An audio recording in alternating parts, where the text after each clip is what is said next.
Hi guys, Darth Deuces here, and I'm going to be doing my top 10 Marvel Legends of 2018. I picked up a lot of Marvel Legends this year. Picked up the most Marvel Legends I've ever picked up this year. There's just a lot of waves released, a lot of great characters and figures released that I wanted to have. My Marvel Legends collection has grown substantially in just this year, just with so much stuff coming out that I wanted. I completed a wave, the Apocalypse X-Men wave. Just got a lot of figures in the 10th anniversary and stuff like that. Lots of great stuff. So I'm going to go through my top 10 favorite figures. The three you see right here are my three honorable mentions. These ones just didn't make the cut for some multiple reasons. Mainly, there's just other figures I just liked a lot more. But these are still really great. We have the Daredevil figure from the SPDR wave. I don't have a comic version of Daredevil, so this isn't really as much of a repaint to me as it might be to some people, but even still, it has the remolded gloves and forearms and the remolded boots, or the new molded boots rather, as well as that new rope piece for the billy clubs, which I think warrants the purchase of people who already have the other Daredevil. But it's just such a really badass paint job that I really love that figure a lot. I really like Daredevil, and I think it looks awesome on him. On the other side of Hulkbuster, we have the Eric Killmonger figure from the first wave of Black Panther, technically released at the very tail end of 2017. I literally got it the very last day of 2017, so I'm counting it as a 2018 release. And again, a really great figure. I really love the paint apps on it. The articulation is really good. It comes with a lot of nice accessories. There's just other figures I liked more this year. And then the Hulkbuster would have been on the list if it wasn't just a repaint of a previously released figure. I really love this figure. I really love that I own it, because it's the figure I wasn't expecting to ever own. But it was really awesomely re-released with a much better paint job. As the 10th anniversary line with the Hulk figure. And I really, really like this figure a lot. It's just a beast of a figure, but like I said, it's just a repaint of a figure from a few years ago, so I didn't think it really deserved to be on the list. Anyways, those are my honorable mentions, so now I'm going to move on to the actual list at number 10. So, first up at number 10 is Doc Ock. I was really happy they're releasing a new Dr. Octopus figure. I've been really wanting to collect Spider-Man villains, because Spider-Man's like my favorite superhero, and his Rogues Gallery is also one of my favorite Rogues Gallery. Doc Ock's really awesome. This figure is really awesome, despite the fact they didn't use bendy wire in the tentacles, which is a big letdown. The mold of them are still really good, and the overall brand new mold used with this figure is awesome with some great articulation. It just looks absolutely fantastic. If wire had been used in the tentacles, this guy would be much, much higher on the list. Next up is the Ultimate Riders Ghost Rider figure, which is a really fantastic figure. I mean, the figure itself is just a repaint, but he comes with the brand new bike at the time. It's been reused for the Wolverine now, but a brand new bike at the time with those awesome removable flame effect pieces on it, as well as the skull in the front is also removable. He also came with a new flaming chain whip accessory. Just a really awesome set overall that looks really fantastic on display. Absolutely love this one.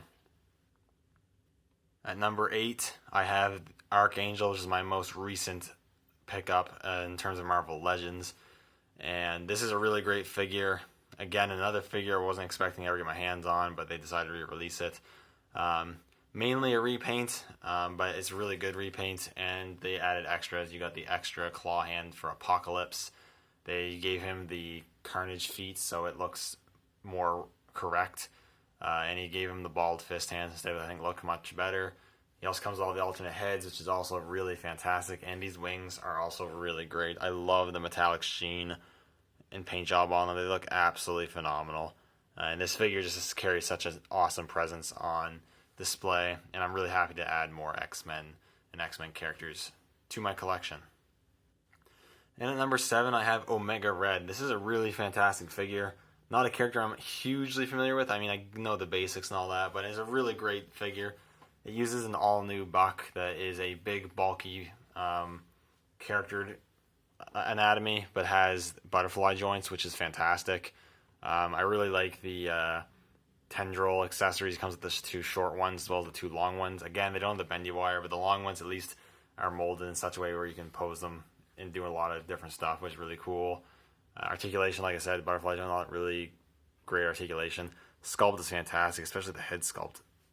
I don't get the best lighting going on, but head sculpt's absolutely fantastic. Paint apps that are there are fantastic.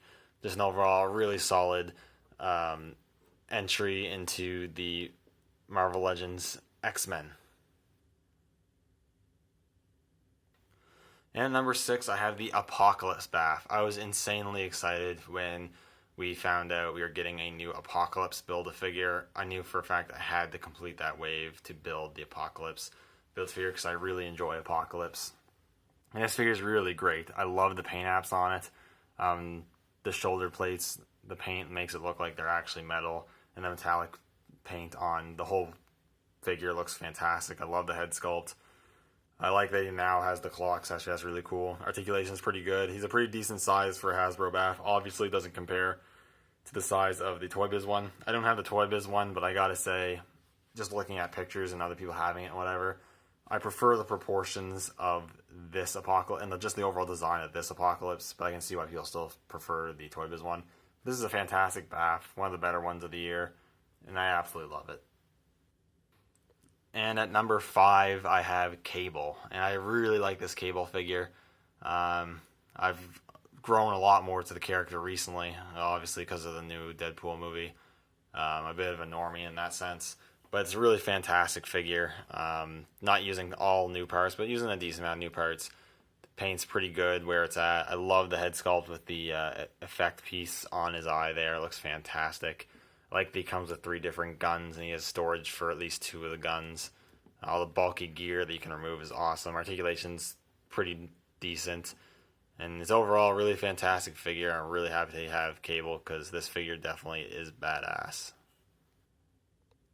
And at number 4 is Magneto. And honestly, when I heard this was released, I thought this was going to be my number 1 Marvel Legends of the year because Magneto is my favorite Marvel character.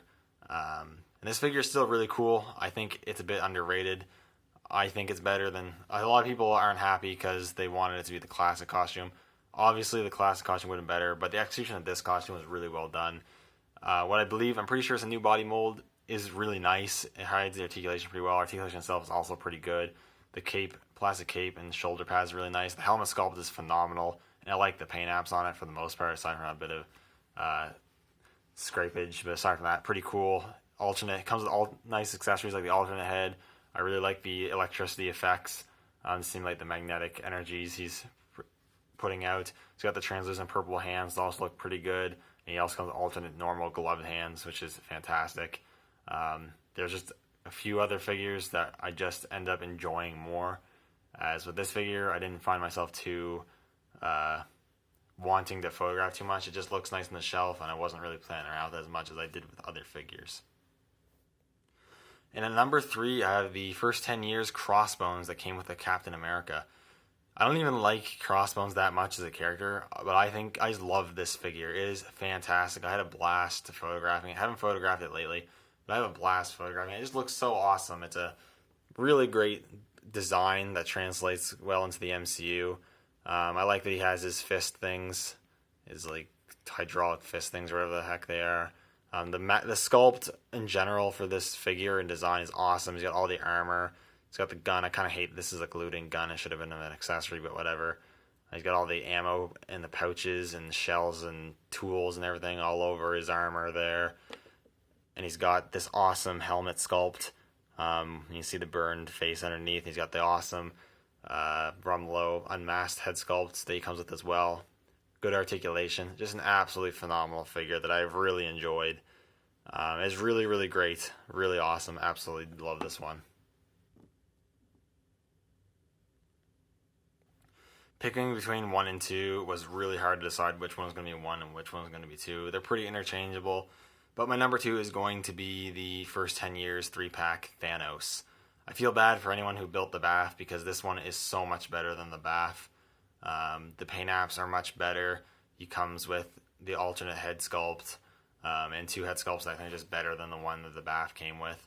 I do have the BAF's hand on this one, but this one came with the open hand, which also looked really good. It's an absolutely fantastic figure. I prefer this one's, at least look-wise, over the SHF. Don't have the SHF, but just from pictures, I prefer the look of this one because I think it looks more accurate to the movie. Articulation is still pretty good as well. It's just really, really fantastic Thanos figure. I'm really happy with it. especially after watching Infinity War, I had to have a Thanos figure. This one fit the bill perfectly. And at number 1, I have Mysterio. He's one of my favorite Marvel villains. I don't know why. He just is. I just find him very entertaining, and I love his design of his costume. And he is really great. I love that he comes with those effect pieces. The paint and the sculpt of this figure is great. Love the cape. I like how he has the skull with a tentacle coming out of his mouth and all that underneath. It would have been nice to have an unmasked Quentin Beck head with this figure, but that's pretty much my only gripe. It's a really great figure. I got pretty lucky that I was able to find it at a comic book shop and cop it before anyone else was able to grab it. Because this figure is not easy to get. It really isn't. It's expensive on the aftermarket, unfortunately, because people just really wanted to grab this one up. And I also never saw the Lizard Wave in mass retail stores. I only ever saw it in comic shops, and it was only once or twice. So that's a shame, but it is a fantastic figure, and it is my favorite Marvel Legend of 2018. Anyways, that's it for my top 10 list. This is just my opinion, and this was only on figures that I picked up that were released in 2018 that I own. So there's figures like The Thing that I didn't end up picking up, or didn't even find, that aren't on this list, probably because I don't have them. But yeah, a lot of great figures came out this year. Let me know what your favorite Marvel Legends were of this year. I'm curious to know. But anyways, thank you guys so much for watching, and I will see you all in the next one.